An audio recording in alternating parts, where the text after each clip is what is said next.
So there are several alternatives to BMI have been suggested, but a recent study suggests that instead of BMI, we should be using BRI, that is Body Roundness Index, to get a more accurate picture of a person's body fat levels and predict health risk.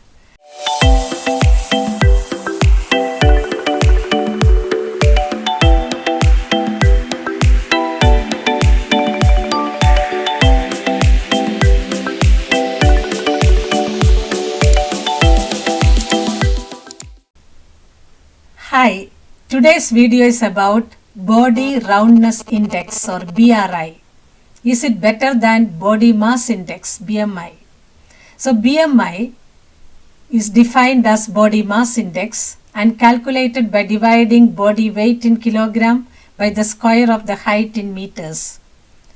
BMI is very popular and used extensively to determine a person's health risk because it is quick, cheap, and easily calculated.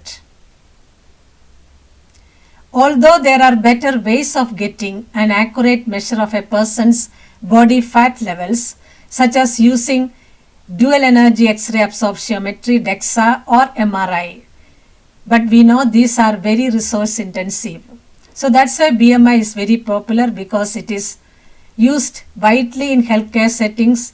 It is easy to use, cheap and quick. But BMI has its own limitations and we are aware of it. Children and young people, we cannot use the regular BMI calculation because their fat levels change as they grow. Athletic people who have high levels of body mass and people from different ethnic groups, they may develop health problems at lower body fat levels. So we have child and ethnicity specific adjusted BMI, but BMI has still its own limitations.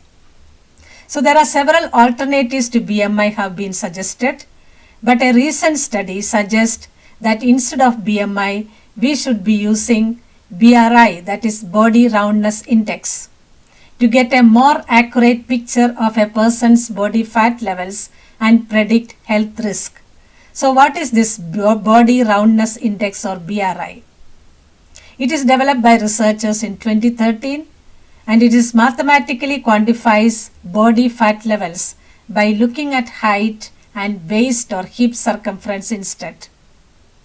This provides a value typically ranging from 0 to 20, and the lowest and highest values suggest highest health risk. So there is a lack of reference range.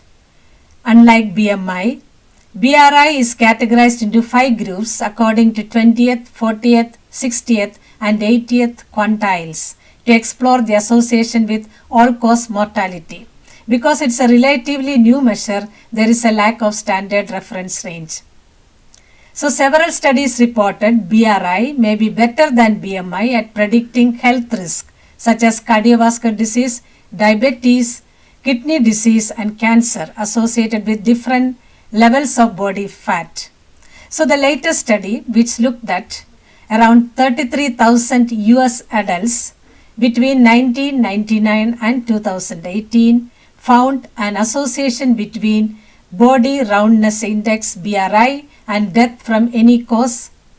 Specifically, they also found that people with the lowest and highest BRI scores had the greatest health risk, and BRI is better than BMI.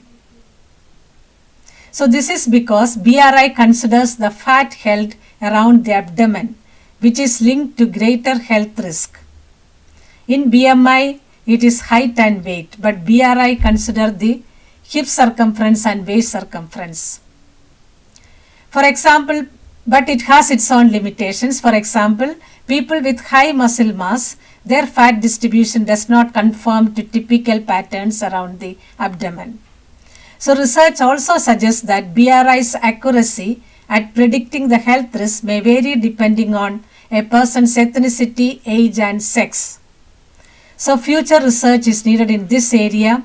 Although the recent studies suggest that BRI is a more accurate and a better measure than BMI, more research is needed before we can be certain it's better than BMI and should replace it. In conclusion, Every person is unique and our bodies are also unique. So, and comes in different ranges of shapes and size. This is a very important aspect to consider regardless of which body measure we use to assess our health risk. Thanks for watching the video. Goodbye.